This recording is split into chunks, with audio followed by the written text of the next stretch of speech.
இடையூறாக அப்பதான் வேலை உனக்கு வரும், பல இடைஞ்சல் உனக்கு வரும். அல்லேலூயா.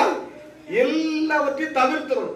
தேவ சித்தத்தை நிறைவேற்ற போகிற கர்த்தருடைய பிள்ளைகளுக்கு வரக்கூடிய இடையூறை நீர் தான் தவிர்க்கணும். அது யாரா இருந்தாலும், புருஷனா இடையூறா இருந்தாலும், மனைவி இடையூறா இருந்தாலும், அல்லேலூயா, அதிகாரிகளா இருந்தாலும், சோத்திரம், அல்லேலூயா. யாரிடத்துல சொல்லல, சொன்னா இதை தடுப்பாங்கன்ட்டு ஆபிரகாம் உறுதியா இருந்து, அல்லேலூயா, என்ன பண்றாரு? கர்த்தருக்கு சோத்திரம். மலைக்கு போய் அங்க பலிபீடத்தை கட்டி அது விறகெல்லாம் அடுக்கி கையும் காலையும் ஈசாக்கு கட்டி அது மேல படுக்க போட்டு கத்தியை எடுத்து என்ன செஞ்சாரு? ஓங்க போறாரு. அப்ப தேவதூதன் தேவன் என்ன பண்றாரு? ஆபிரகாமே பிள்ளையாண்ட மேல கை போடாதே. கேட்டாமே சொல்லுங்க பாபா. கர்த்தர் சொல்றாரு. அல்லேலூயா.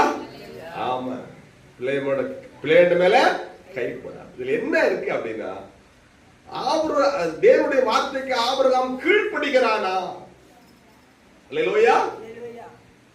என் மேல எவ்வளவு மகனை காட்டிலும் அதிகமாய் என்ன நேசிக்கிறானா, இல்ல என்னை விட மகனையே அதிகமா நேசிக்கிறானா? இந்த உலகத்துல நிரந்தரம் நம்ம கடைசி வரைக்கும் நமக்கு நிரந்தரமா இருக்க போகிறது ஆண்டவர் தான் உன் கூட. அல்லேலூயா. உன் மனைவி கிடையாது, உன் புருஷன் கிடையாது, உன் பிள்ளைகள் கிடையாது, உன் பெற்றோர் கிடையாது. ஏசப்பா தான் கடைசி வரைக்கும் உன் கூட இருப்பார்.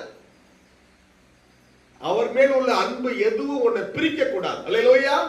ஆபிரகாம் தேவன் மேலே அவ்வளவு அன்பு வைத்திருக்கிறார். அல்லேலூயா. மகன் மேல நேசகுமாரன் அங்க எழுதப்பட்டிருக்கு, ஆண்டவரே சொல்றாரு. ஆனா நேசம் யார் மேல அதிகமா இருக்கு? ஆண்டவர் மேலதான் அதிகம். அல்லேலூயா. நம்முடைய நேசமும் பாசமும் நம்முடைய அன்பும் ஆண்டவர் மேலதான் அதிகமா இருக்கணும். அல்லேலூயா. உலக இச்சையின் மேலே நம் அன்பு இருக்க கூடாது. அல்லேலூயா. ஆமா, கர்த்தருக்கு ஸ்தோத்திரம்.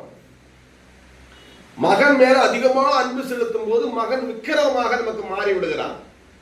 மகன் மேல அதிகமான அன்பு வைக்கும் போது மகள் நமக்கு விக்கிரகமாக தெய்வமாகவே மாறி விடுகிறார். கவனமா இருக்கணும். சாத்தானுடைய தந்திரம். என் கணவர் தான் எல்லாம் சொல்லும் போது கணவன் உனக்கு யாரா மாறுதான்? விக்கிரகமாக, அல்லேலூயா, மாறி விடுகிறார். என் மனைவிதான் எல்லாம் சொல்லும் போது மனைவி உனக்கு தெய்வமாக மாறி விடுகிறது. பிசாசுடைய தந்திரம் அங்கே இருக்கிறது. அருமையான கர்த்தருடைய பிள்ளைகளே, உங்கள் அன்பு ஆண்டவராக இயேசு மேலதான் இருக்கணும். கைவைத்து அமைச்சிருங்க பாப்போம்.